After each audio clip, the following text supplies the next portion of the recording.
Ողջույն, նախորդ շաբաթվա հեքիաթը ճամփորդներն էր, այսօր մենք այդ հեքիաթի համար պետք է նոր ավարտ օրինենք։ Աղվեսը փախավ, գնաց անտառ, իսկ շուն ու ակրորը գնացին հասնան տեսան լիքը ծառեր, լիքը տներ, լիքը սարեր, լիքը ծաղիկներ, լիքը ամպեր,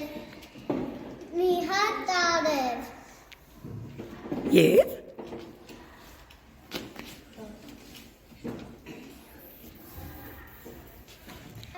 ակլորը հայտնվեցին անդրևանոցների աշխարհ, իսկ աղվեսը հայտնվեց անտառում։ էլ ինչ եղավ։ Ինչ կար այդ անձրևանոցների աշխարհում։ Անձրևանոցների աշխարհում կար անձրևանոց լիքը, հետո արև, տերև,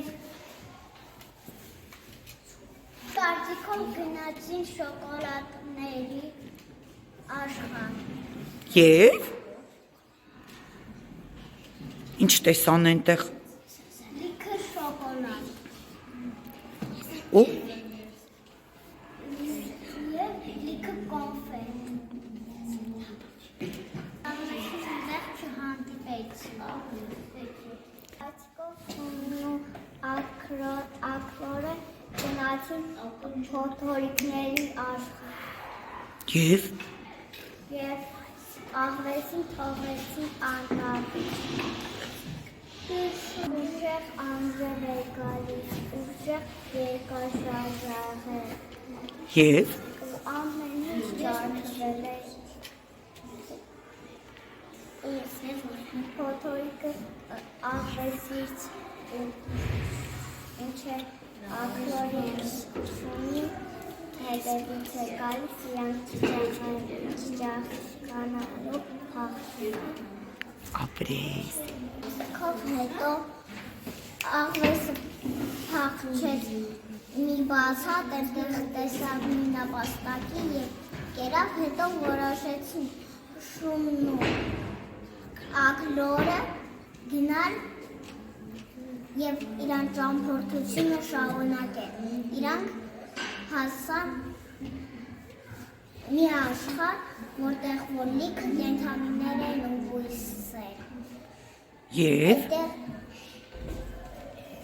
լոքավազանները տարբեր ձևերի կենդանիների պատկերների և սիրուն սենք է կենդանիներով և միշտ ներսը բերան անցքով։ խոսող շենքեր։ Իրանք դարմացած քայլում էին ու խոսում էին ինչ սիրուն է ու ոնց է ստեղ սենց սարքված։ Ահա։ Իմ կարծիքով իրանք գնացին ու այնտեղ տեսան կենդանիների սղարանը։ Ակլորը շատ ուրախացան, երկու աշարացին գնացին կական կենդանիների մոտ, որտեղ տեսան աղվես, փորձեցին իրան բռնել, ինքը էլի փախավ։